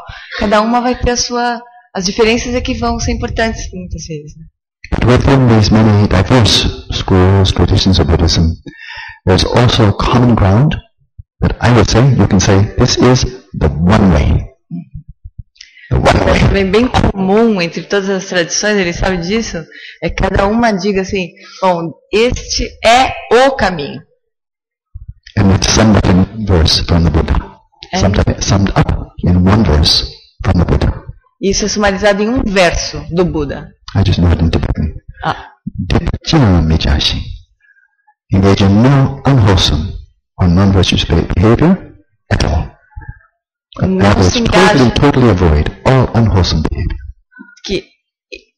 Então isso é sumarizado em um verso do Buda. Evite todo tipo de ação não virtuosa. Engage in a bounty of virtuous deeds, of wholesome activity. Se engaje na multiplicidade, na quantidade muito grande de ações positivas. Among these things, you also do completely subdue or train your own mind. Treine completamente a sua própria mente. This is the teaching of the Buddha. Esse é o ensinamento do Buda. So, I think we're agreed. Nobody's going to say, oh, part one, but not part two. Eu concordo com a parte. Todo mundo concorda, não tem como dizer essa parte 1 não funciona na Gelupa. And so this training of shamatha, whether we call it shamatha or whether we call it some other name, clearly the type of training is indispensable of subduing one's own mind. Shamatha is for that purpose. At a deeper level, vipassana is for that purpose. Então, realmente o treinamento em shamatha, ou qualquer outro nome que a gente queira chamar, ele é a forma mais eficaz de realmente treinar a nossa mente. Num nível mais profundo, Vipassana também é uma grande forma de treinar a nossa mente. E shamatha é indispensável. So I would like to respond a little bit to some of the comments that have come from the teachers. Então, eu queria fazer um comentário sobre todos os comentários que vieram dos mestres. First from Anizamba. Primeiro de Anizamba. I can say such a joy for me. A couple of years ago, when she came to Rio de Janeiro, and I had not seen her for like 35 years. Such a joy to see her. Então foi uma alegria tão grande para ele quando ela foi para o Rio de Janeiro encontrar com ele, porque há 35 anos eles não se encontravam. Eles se encontraram de novo no Rio de Janeiro. 40 years ago, I already had so much respect for her. Há 40? 40 years ago, already. Oh, she's really a yogini. And then 35 years later, oh, she's really a yogini. 40 anos atrás ele olhou para ela e falou, nossa, ela é mesmo uma yogini. Aí depois de 35 anos, há 5 anos atrás, né, portanto, ela falou, uau, ela é mesmo uma yogini. And when we sat there in the parlor in this hotel, it was really like a brother and sister who had been separated for many years, from my perspective, and then coming back. And such a delight, and a way surprise. We had both come seeing importance of shamatha, both come seeing importance of lojong, training the mind, lojong. So independently, because we had no contact really for these many years, then just through our own experience, teaching, practicing, coming in, just the same points, so similar, quite interesting. E ele achou muito interessante, eles sentaram para conversar na pérgola do hotel onde eles estavam, e ele sentiu como se eles fossem irmãos que tinham ficado separados por muito tempo, daí se reencontraram, né? Teve essa sensação. E foi interessante ver que eles ficaram 35 anos sem se encontrar, mas eles seguiram o mesmo caminho. Os dois seguiram um caminho de praticar shamatha e lojong, treinamento da mente, de formas independentes, assim. Aí quando se encontraram, Daí reconheceram isso. So in all of our discussions, I found only one real difference between her path and my path. Então, nessa discussão, ele descobriu só uma diferença entre o caminho dele e dela. And at this point, I'm not sure whether we'll ever really agree. I'm not sure whether we'll really ever agree. We may just have to say, it's your path, it's my path. É que nesse ponto eles nunca chegaram num acordo. Assim. É o meu. Nunca vão chegar num acordo. Se foi. I'm kind of giving up hope that we'll really agree. Ele já está perdendo a esperança de chegar num acordo sobre isso. She practices shamatha. I practice shamatha. I don't know if she'll ever practice shamatha. I think she's always going to practice shamatha. Não é que ela pratica shamatha, ele pratica shamatha. Deus, tem esse problema também aqui, né? That's the only difference I see. A única coisa que ele vê. Now, with our wonderful Zen scholar and Professor Joaquim. This was so helpful. I'm not sure, I don't think I understood everything you said. Ele acha que não entendeu tudo que você disse. But what I did understand, I thought, that's a very good critique. Very good critique. E essa é realmente uma boa crítica. I wish I could critique myself like that. E ele queria se autocriticar dessa forma. Because I can see that some of the analogies I use can be quite misleading. Ele acha que algumas das analogias que ele usa podem ser enganadoras. For example, it's kind of nice, it's kind of clever to say we're going from coarse mind to achieving shamatha, we're going from one lower operating system to another operating system. We're using computer technology, it's kind of clever. Então é legal assim dizer, é esperto dizer que quando a gente passa da mente grosseira para a mente sutil, é como se a gente estivesse deixando de usar um sistema operacional mais ou menos assim, para fazer um upgrade, né, para um sistema operacional mais poderoso. But now that I've listened to the critique, I say, clever, but misleading. Então aí quando ele escutou a crítica do professor Joaquim, ele falou assim, é esperto, mas é enganador. Because if you have a computer and then you upgrade it to a better operating system, you never use the old operating system. It's finished, kaput, antiquated, throw it away. You never use it again. Porque quando você faz um upgrade de um sistema operacional para outro, você nunca mais usa o sistema operacional antigo, você joga fora. Fim. That's not true in Buddhism. It's not true that now the coarse mind was only garbage. Now you purify that. Now you only use subtle mind, and that's all you use from that. Completely false. Isso não é verdadeiro realmente, é falso dizer que no budismo a gente pega a nossa mente grosseira, joga fora e nunca mais usa. A gente só vai passar a usar a mente sutil. Isso não é verdade. So for me, ask very simply, what's the primary reason to achieve the first jhana or access to the first jhana, achieve shamatha? What's the primary reason? Então qual que é a razão principal para a gente atingir o primeiro dhyana ou para atingir shamatha? I would say, based on what the Buddha said, it's to free your mind, purify your mind of 5 obscurations, 5 nibbana. They're called obscurations, they're called hindrances, they're called obscurations. That's the primary reason, to free the mind of 5 obscurations. Então, o objetivo principal é livrar a mente, tornar a mente livre das 5 obscuridades mentais. Craving for the attractions of the desire realm. Desejo, atração pelo reino do desejo. Ill will or enmity. Malice. Má vontade, malícia. Má vontade. Yeah. Má vontade. And then excitation and guilt. Or restlessness. Excitation and then guilt. Excitação e inquietude e culpa. Laxity and dullness. Lassidão e embotamento. And then finally afflictive or debilitating uncertainty, skepticism, doubt. E depois emoções aflitivas, tipo incerteza, dúvida, ceticismo. The Buddha said, as long as your mind is still oppressed by these 5 obscurations, it's as if you're in bondage, as if you're lost, you're in the desert, you're enslaved. So he says, really, you're not healthy. You're not healthy. Então o Buda diz que enquanto nós estamos presos por essas 5 obscuridades mentais, é como se nós estivéssemos perdidos num deserto de sofrimento. A gente não é saudável. So through the practice and the achievement of shamatha, then it's not that you've completely eradicated or completely irreversibly eliminated these 5, but they go very dormant. Not completely, but they go much, it's almost like they're crippled, like you broke their legs. And they can still walk around a little bit, but they have nothing of the power that they used to have before really practicing shamatha. Então não é que quando a gente atinge shamatha a gente realmente erradica de uma vez essas obscuridades, mas elas ficam adormecidas. É como se elas perdessem o poder. So much of the benefit of shamatha is not simply resting in bliss, luminosity, non-conceptuality. It's the benefit that carries over when you come out of samadhi, out of meditation, and you're engaging, you're interacting, you're doing other forms of meditation. The benefits of the freedom, the relative freedom of these 5, that carries over in your coarse mind. So before training in shamatha, we have a coarse mind heavily encumbered by the 5 obscurations. After achieving shamatha, and then doing other practices, vipassana, stage of generation, the 4 brahmaviharas, and so forth, once again we're using coarse mind.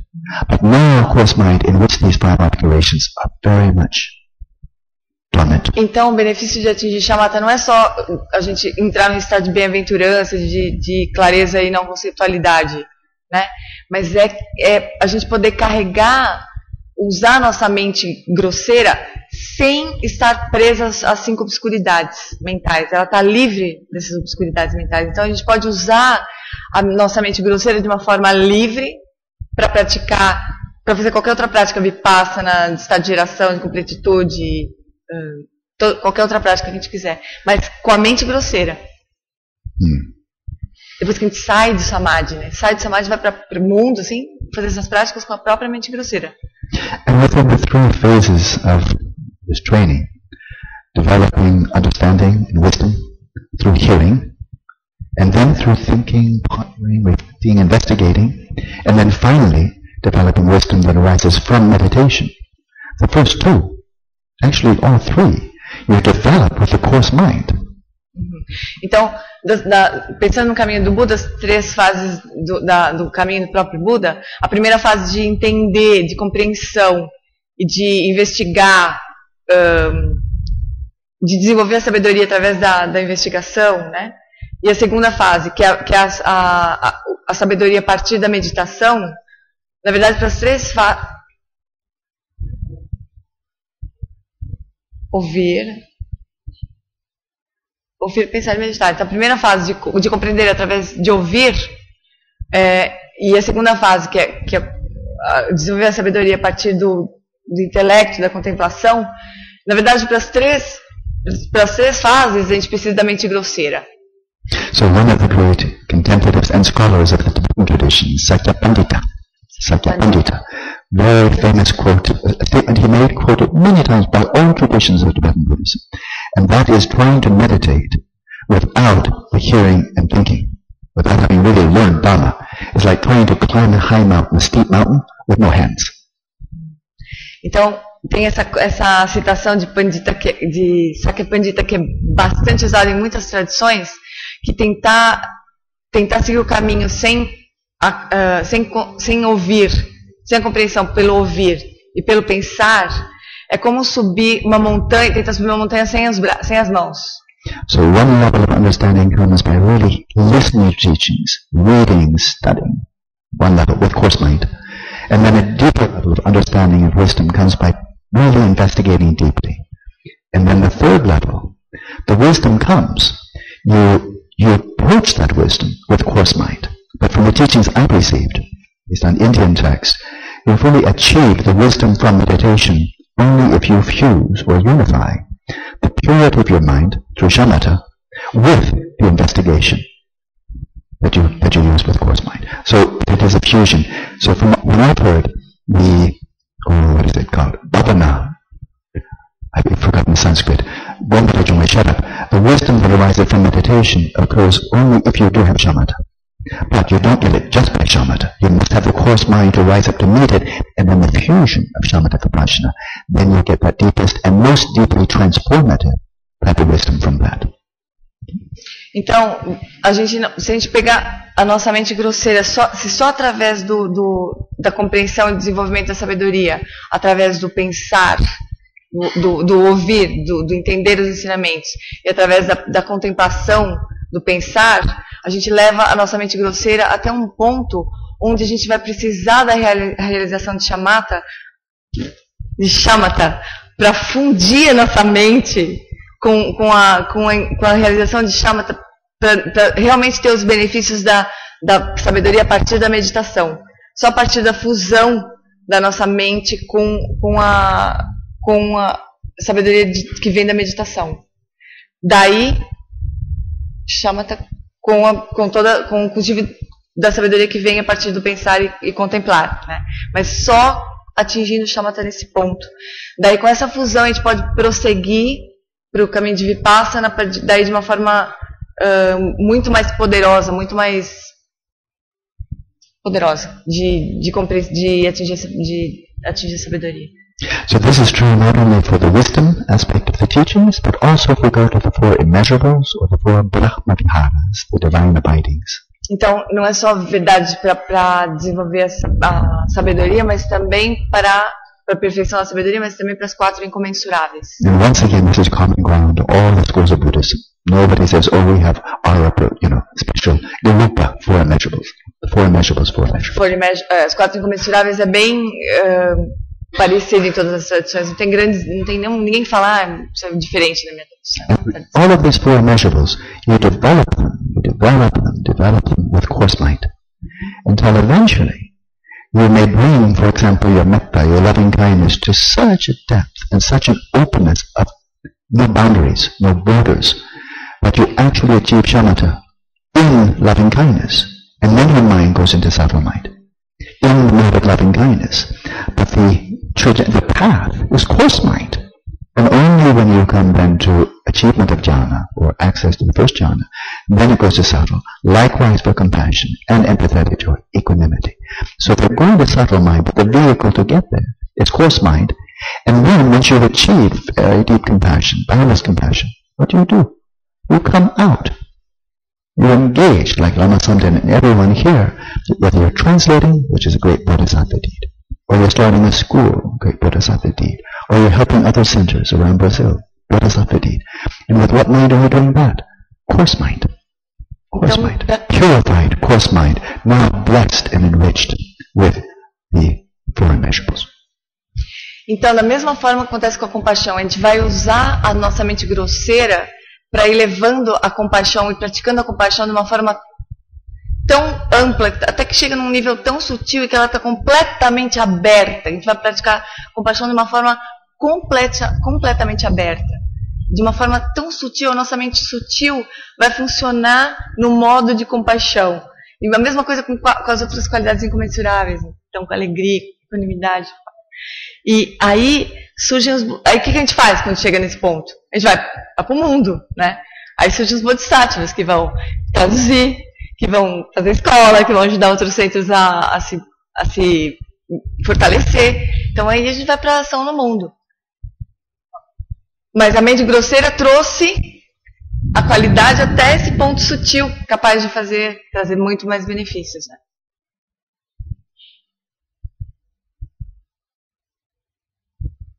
So one aphorism from the Tibetan tradition, Tuta, trying to remember, Tuta Jishindowa, Gwanda Nyamon Chamwa, that's it. Tuta Jishindowa, the sign of really having heard the teachings, the sign, the indication, the symptom, that you've really heard the teachings and you've developed understanding, not like a microphone or a tape recorder, but you've heard them and you've really understood them. The sign of having really heard the teachings and assimilated the teachings is Jishindowa, you're very peaceful, subdued. Your way of being in the world, much more peaceful, grounded, sane. And that's from hearing the teachings, being a good Dharma student. Então, tem esse dito tibetano de que o sinal de que você realmente ouviu e compreendeu o ensinamento é que o seu modo de vida, de agir no mundo, é muito mais pacífico, muito mais aterrado, muito mais são. And then Gonta, Nyamon Chungwa. A sign of meditation, that you've really gotten the wisdom from meditation, is your mental afflictions go down. They become less and less. O sinal de que você realmente atingiu a sabedoria através da meditação é que as suas aflições mentais diminuem muito drasticamente. So that's where the common ground is. And the common ground is vast. It's like a continent. The common ground is a vast common ground. Differences, and we want to cherish the differences, but the common ground is vast, tremendously vast. Então a gente tem que honrar as diferenças, mas a base que é comum a todas as seleções é vasta, é muito grande. So, thank you. Thank you all. And this is a beautiful text, but it's almost 5 o'clock, and you've already heard me so much, I think it's maybe too much to try to insert that this afternoon. Maybe tomorrow morning, if you like. That's your choice. Então ele vai entrar, o Alan Wallace vai ensinar para nós o texto da iluminação da sabedoria primordial, mas eu acho que por hoje é muita coisa. Então a gente volta amanhã cedo. Amanhã às 9.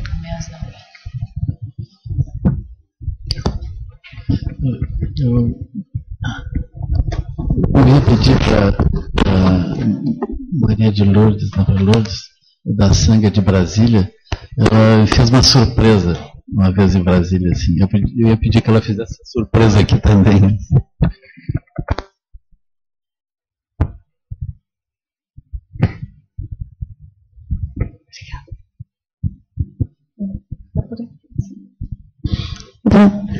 Obrigada. Devo dizer que é uma honra e comoção muito grande que eu aceito esse convite do Lama Santa. E vou pedir sua permissão só para antes registrar uma coisa, que eu acho que estou falando em nome de todos nós que viemos de fora. É o nosso agradecimento para o pessoal da organização, aqueles que nos acolheram, que fizeram check-in, que fizeram água quente e chá para a gente depois de 10 da noite, quase 11 da noite. Foram todos maravilhosos. Que nos deram cobertor para alguns de nós, como eu, que esqueceu o cobertor no sol, travesseiro. Né? Então, assim, foi com todos, a gente contou, acho que todos nós contamos com a delicadeza, com a presteza, com a generosidade. Muito obrigada.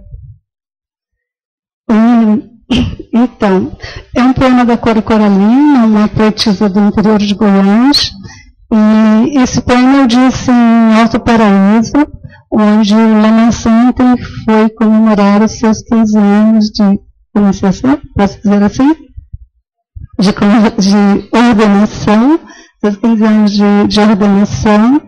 E por que eu disse esse poema? Na verdade, surgiu na hora que todo o trabalho que ele tem feito, o pouco que eu conheço, porque eu sou assim, uma ignorante, uma iniciante, né, no caminho, mas tudo que eu posso ver até aqui, do que ele distribui como conhecimento e generosidade, é muito próximo do que a Coro Coralina disse nesse poema.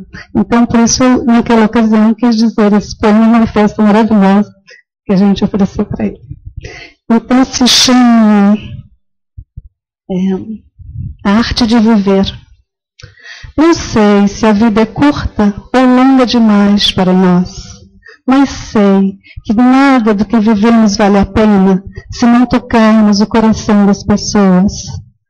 Muitas vezes basta ser braço que envolve, colo que acolhe, palavra que conforta, alegria que contagia, lágrima que escorre, olhar que acaricia, amor que promove. Isso não é coisa do outro mundo, é o que dá sentido à vida e faz com que ela não seja nem curta nem longa demais, mas que seja intensa, verdadeira, pura, enquanto durar. Obrigada.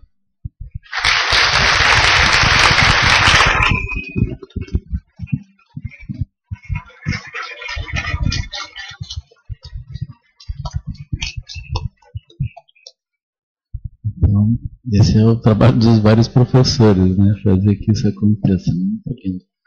Eu acho que Seria interessante abrir a palavra para alguém mais falar, mas agora já é 17 horas, eu não sei, eu consulto vocês assim. Alguém gostaria de falar alguma coisa? Vocês se sintam livres.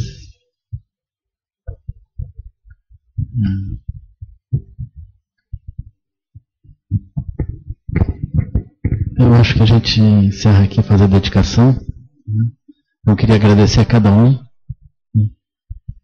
E agradecer a Sangha, aos vários professores, e a toda a equipe de apoio, assim, que enfim é a Sangha, né? Agradecer aos mestres do passado que nos trouxeram até aqui, refazer os votos, né? A gente refaz os votos, nem sempre a gente cumpre direito, né? Mas que a gente tem que refazer, enfim, né? Mas refazer os votos para que a gente aproveite a nossa vida humana preciosa e possa avançar nesse caminho e que isso repercuta no sentido de a gente ajudar as pessoas que vêm depois de nós, né? Que os méritos desse encontro se expandam e toquem a todos. Que o Mestre Universal da Paz e da Compaixão, Sua Santidade Dalai Lama, juntamente com todos os mestres e todas as tradições que veiculam essa mensagem, tenham longa vida. Que todos estejam a salvo de gerar pensamentos negativos, o obstáculo mais destrutivo. Que esses pensamentos nunca surjam em nossa mente. E que todos os seres também estejam livres de pensamentos negativos. Em Lomcho Suri Lunche Zalin Sasson Chaparpa Drogyo Chosun Daivedra do Sungerencho.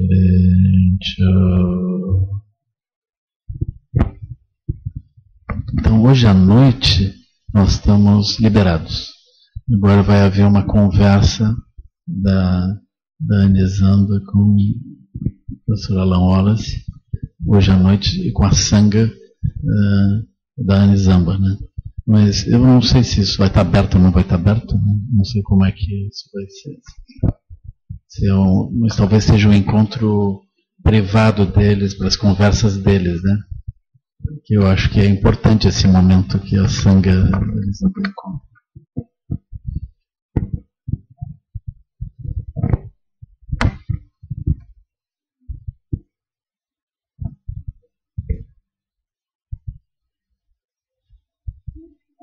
Então amanhã às 9, todo mundo aqui.